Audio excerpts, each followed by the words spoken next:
राम राम दोस्तों। आज करवर में बहुत भयंकर बारिश हो रही है। जो ये बारिश हमारे किसान भाइयों के लिए मुसीबत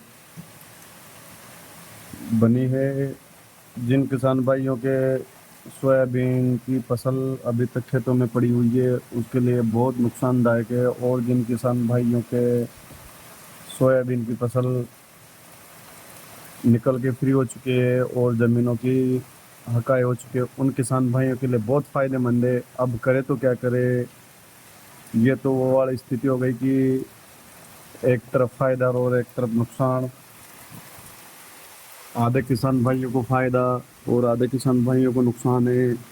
जिन किसान भाइयों की सोयाबीन की फसल निकल कर फ्री हो चुकी है उन किसान भाइयों के तो फायदे ही फायदे हैं, और जिन किसान भाइयों की सोयाबीन की फसल खेतों में पड़ी हुई है उन किसान भाइयों के बहुत ज़्यादा नुकसान है।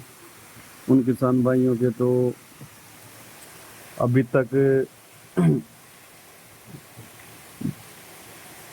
टेंशन ही टेंशन हो रही है।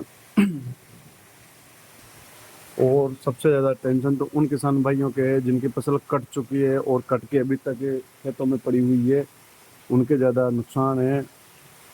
और उनसे भी ज़्यादा नुकसान है उन किसान भाइयों को जिनकी फसल कट भी चुकी है और खेतों में उस फसल को निकालने के लिए इकट्ठा कर दिया है, तो उन किसान भाइयों के और ज़्यादा नुकसान है। अब करे तो क्या करे। प्रकृति का प्रकोप है साहब। चारों तरफ बारिश ही बारिश है।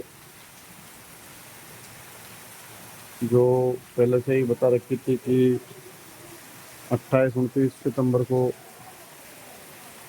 बारिश की चेतावनी है। जो अब देखो कहाँ कहाँ पे बारिश हो रही है। करवर इलाके में बहुत तेज बारिश है। फसल बहुत ज़्यादा खराब हो चुकी है।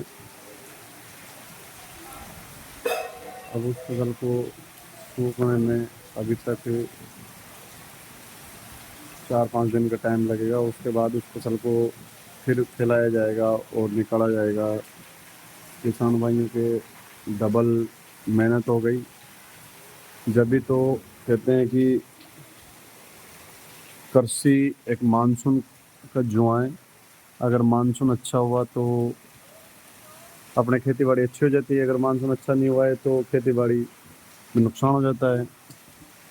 और इस बार बारिश अपेक्षा से ज़्यादा हुई है, तो किसान भाइयों के बहुत ज़्यादा नुकसान रहा है इस बार। लागत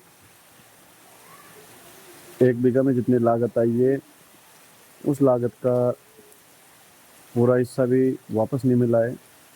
इस बार घाटा रहा है। और करे भी क्या करे किसान। बस बेबस और लाचारी से अपनी फसलों को देख सकता है, इसके अलावा और कुछ नहीं है। क्या करें।